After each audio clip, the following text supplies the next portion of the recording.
On Christmas Eve 1945, a cold winter night settled over the small town of Fayetteville, West Virginia. Inside the two-story home of the Sodder family, preparations for the holiday were underway. George and Jennie Sodder lived there with 9 of their 10 children. Their oldest son, Joe, was away serving in the military. The other children were excited for Christmas morning, a morning that, for 5 of them, would never come. That night, a devastating fire tore through their house.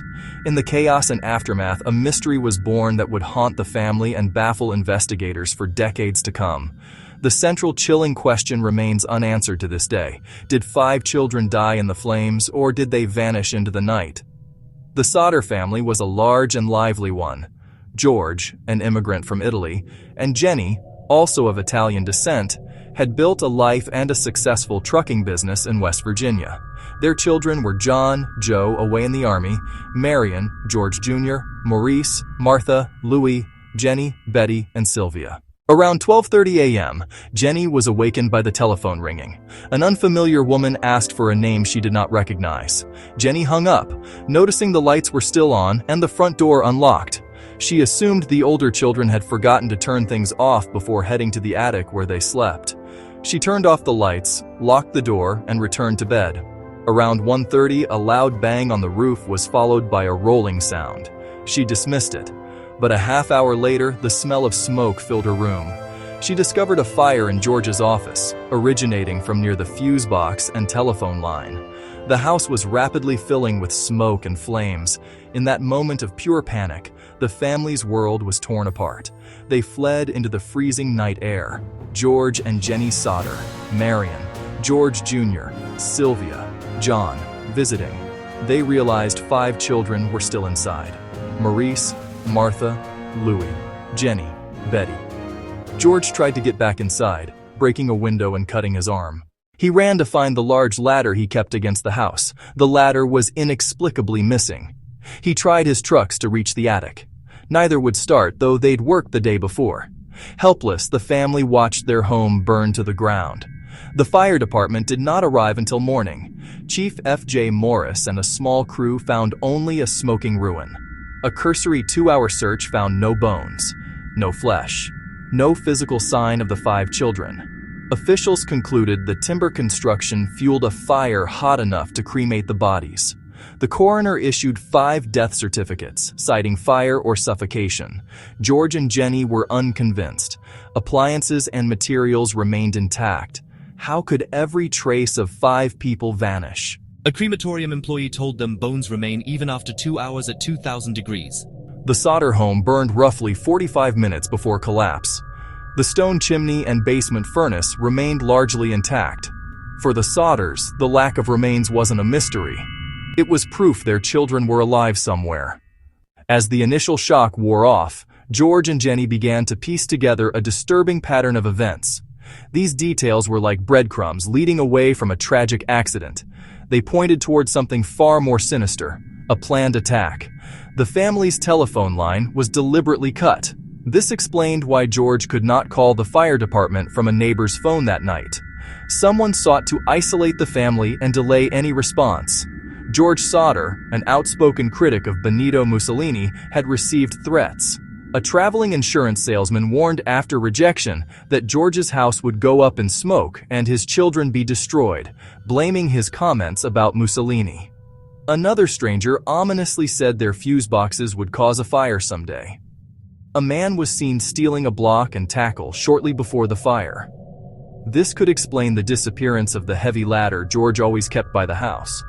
The 2 work trucks that failed to start were later found to have been tampered with. Even stranger, the gasoline in the garage wasn't ignited. Odd if an accidental electrical fire was the sole cause. In the years following the fire, the Sodders' refusal to accept their children's deaths was fueled by alleged sightings and cryptic messages. They erected a large billboard on Route 16 near their home, with pictures of the 5 missing children and a reward for information. This public plea brought forth a number of leads, many likely hoaxes or mistaken identity. One woman claimed she saw the children peering from a car while the house was still burning. She said the car was not local and was heading away from Fayetteville. Another woman at a tourist stop between Fayetteville and Charleston reported serving the children breakfast on Christmas morning.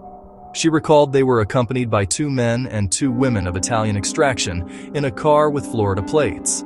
By the time law enforcement followed up, the trail was cold. The family hired private investigator C.C. Tinsley, who uncovered unsettling claims. He heard a rumor that Chief Morris had found a human heart in the ashes and buried it in a metal box on the property.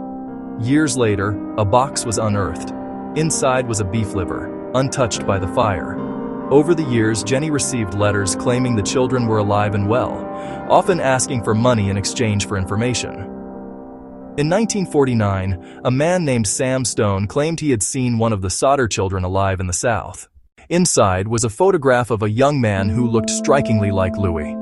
On the back, a cryptic note: Louis Sodder. I love Brother Frankie. Lil boys.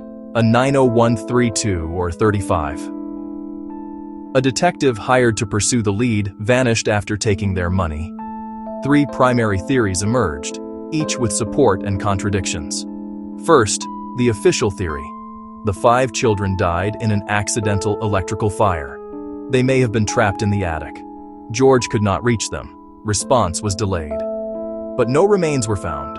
Experts say even intense fires leave skeletal fragments and teeth, and recognizable appliances survived.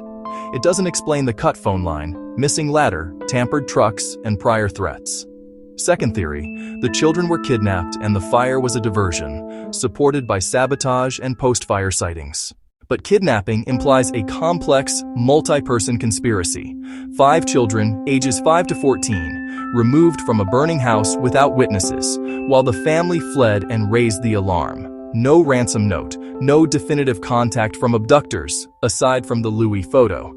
The ultimate goal of such a kidnapping remains a mystery. For George and Jennie Sodder, the fire on Christmas Eve was not an end but the beginning of a lifelong quest.